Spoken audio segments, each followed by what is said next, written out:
Why can't we talk about tough issues? The fact-value split. This game we learn to play very young. It's a set of habits, assumptions about what kind of conversation belongs where. The rules of the game are based on one simple division of reality, that all reality is unequally divided between facts and values. A small number of facts and a very large number of values. The facts are objective. The values are relative to our culture, our history, our tradition, our religion, our geography. Some of them are so relative that they're relative to the individual. They are subjective.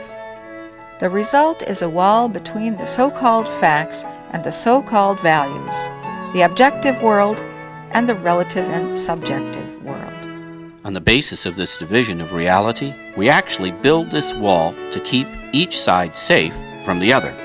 The wall separates the public from the private, the reasonable from our feelings and value judgments. In the public world, decisions are made on the facts, the bottom line.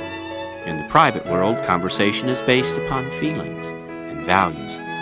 Faith is in the private world. Reason is in the public. More often than not, the wall divides men from women and children. Indeed, one of the easiest ways a young man can prove he's no longer a child is to stop going to church.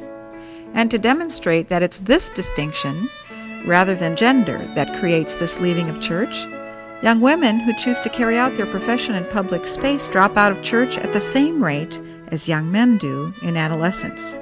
The result of this game is disastrous for both private space and public space. The wall prevents our seeing one another well, our hearing one another's stories, and our ability to talk reasonably about faith and values and to speak faithfully about facts. We feel as though we've become adversaries, almost in spite of ourselves, when all we really wanted to do was to play together in harmony. Some people think they escape this game by choosing one side or the other.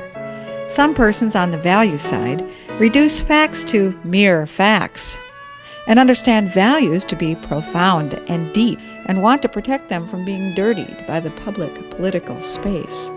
Some who choose the fact side reduce values to mere emotions and presume that one can live one's entire life on just the facts, please.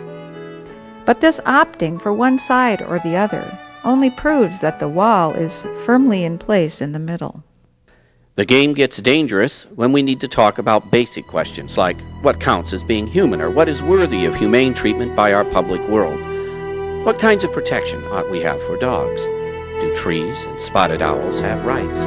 We desperately try to force the scientists to tell us, and they can't. Some of us try to impose our private values through special interest groups who try to get majority votes as if such questions could be decided by a majority vote. Was the slave, Dred Scott, a person? Is a fetus? Should that be decided by a majority vote? How do we, short of a civil war, decide? And more importantly, how do we as Christians carry on a conversation in public space that helps us and our neighbors live together while deciding such basic questions?